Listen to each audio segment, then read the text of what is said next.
ಗಣ್ಯರು ಬಂದಿದ್ದಾರೆ, ಯಶೋರ್ ಬಂದಿದ್ದಾರೆ, ಅರವಿಂದ್ ಬೆಲ್ಲದ್ ಅವರು, ಬೈರತಿ ಸುರೇಶ್ ಅವರು, ಬಸವರಾಜ್ ಅವರು ಎಲ್ಲ ಬಂದು ಏನು ಒಂದು ಅಭಿನಂದನೆ ಸಲ್ಲಿಸಿದ್ದಾರೆ. ಎಷ್ಟು ಖುಷಿ ಇದೆ ಸರ್? ಬಹಳ ಸಂತೋಷ ಆಗಿದೆ. ವಿಶೇಷವಾಗಿ 45 ಲಕ್ಷ ಇರುವಂತ ಒಂದು ಕುರುಬ ಸಮಾಜಕ್ಕೆ ಕಳೆದ 40 ವರ್ಷಗಳಿಂದ ಈ ರೀತಿ ಒಂದು ರಾಜ್ಯಸಭಾ ಸ್ಥಾನಮಾನ ಇರಲಿಲ್ಲ. ಆ ಒಂದು ಕೊರತೆಯನ್ನ ತುಂಬುವಂತ ಕೆಲಸವನ್ನ ಸನ್ಮಾನ್ಯ ನಮ್ಮ ಪ್ರಧಾನಿಗಳಾದ ನರೇಂದ್ರ ಮೋದಿಜಿಯವರು, ಅಮಿತ್ ಶಾ ಜಿಯವರು, ರಾಷ್ಟ್ರೀಯ ಅಧ್ಯಕ್ಷ ಅಂತ ನಿತಿನ್ ನವೀನ್ ಅವರು ವಿಶೇಷ ಕಾಳಜಿ ವಹಿಸಿ ನಮ್ಮ ಈ ಕ್ಷೇತ್ರದ ಲೋಕಸಭಾ ಸದಸ್ಯರು ಮತ್ತು ಕೇಂದ್ರದ ಸಚಿವರಾದಂತಹ ಪ್ರಹ್ಲಾದ್ ಜೋಶಿ ಅವರು ಮತ್ತು ಶ್ರೀಯುತ ಸಂತೋಷ್ ಜಿ ಅವರು ಮತ್ತು ರಾಜ್ಯದಲ್ಲಿ ವಿಶೇಷವಾಗಿ ರಾಜ್ಯಾಧ್ಯಕ್ಷರು ಮತ್ತು BS ಯಡಿಯೂರಪ್ಪ ಬಹಳ ಆಸ್ಥೆ ವಹಿಸಿ ಈ ಒಂದು ಸ್ಥಾನಮಾನ ಸಿಗುವ ರೀತಿ ಈ ಸಮಾಜಕ್ಕೆ ಕೊಡುಗೆಯಾಗಿ ನೀಡಿದ್ದಾರೆ. ಅವರಿಗೆಲ್ಲರಿಗೂ ನಾನು ಈ ಸಂದರ್ಭದಲ್ಲಿ ವಿಶೇಷವಾದ ಧನ್ಯವಾದಗಳನ್ನ ಅರ್ಪಿಸ್ತೀನಿ. ಪಕ್ಷದ ಕಟ್ಟಾಳವಾಗಿ ಹಲವಾರು ವರ್ಷಗಳಿಂದ ದುಡಿದುಕೊಂಡು ಬಂದಿದ್ದೀರಿ, ಆ ದುಡಿಮೆಗೆ ತಕ್ಕ ಫಲ ಅಂತ ಅನಿಸ್ತದೆ. ಕಾರ್ಯಕರ್ತರನ್ನ ಗುರುತಿಸುವಂತ ಕೆಲಸವನ್ನ ಖಂಡಿತ ನಮ್ಮ ಕೇಂದ್ರದ ನಾಯಕತ್ವ ಮತ್ತು ಭಾರತೀಯ ಜನತಾ ಪಾರ್ಟಿ ಮಾಡಿದೆ. ನನಗನ್ಸುತ್ತೆ ಎಲ್ಲಾ ಕಾರ್ಯಕರ್ತರು ಒಂದಲ್ಲ ಒಂದು ದಿನ ಈ ರೀತಿಯ ಒಂದು ಧನ್ಯತಾ ಭಾವಕ್ಕೆ ಒಳಗಾಗುವಂತ ಕ್ಷಣ ಬಂದೇ ಬರುತ್ತೆ.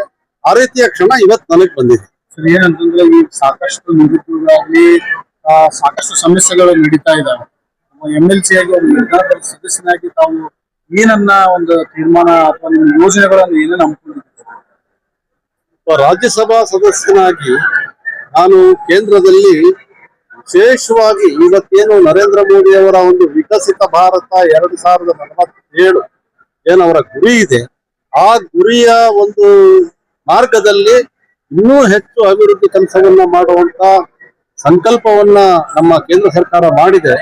ಅದ್ರ ಜೊತೆಯಾಗಿ ಕೈ ಜೋಡಿಸುವಂತ ಕೆಲಸವನ್ನ ನಾನು ಕೂಡ ಮಾಡ್ತೇನೆ.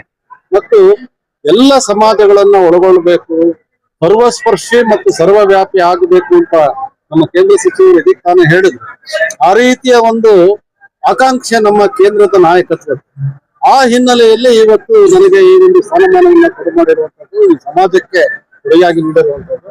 ಸೊ ಕೇಂದ್ರ ಸರ್ಕಾರದ ಅಭಿವೃದ್ಧಿ ಪರವಾದ ಚಿಂತನೆಗಳಲ್ಲಿ ನಾನು ಕೈ ಜೋಡಿಸಿ ಕೆಲಸ ಮಾಡುವಂತ ಇಚ್ಛೆ.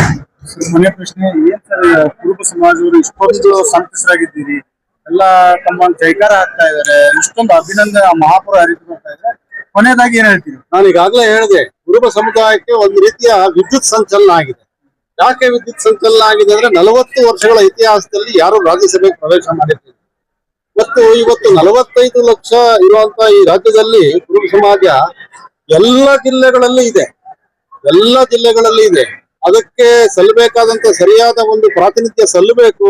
ಅದು ವಿಶೇಷವಾಗಿ ನರೇಂದ್ರ ಮೋದಿಯವರ ಏನು ನೇತೃತ್ವದಲ್ಲಿ ಮತ್ತು ವಿಶೇಷವಾಗಿ ಭಾರತೀಯ ಜನತಾ ಪಾರ್ಟಿಯಲ್ಲಿ ಸಲ್ಲಬೇಕು ಮತ್ತು ಸಲ್ತಾ ಇದೆ.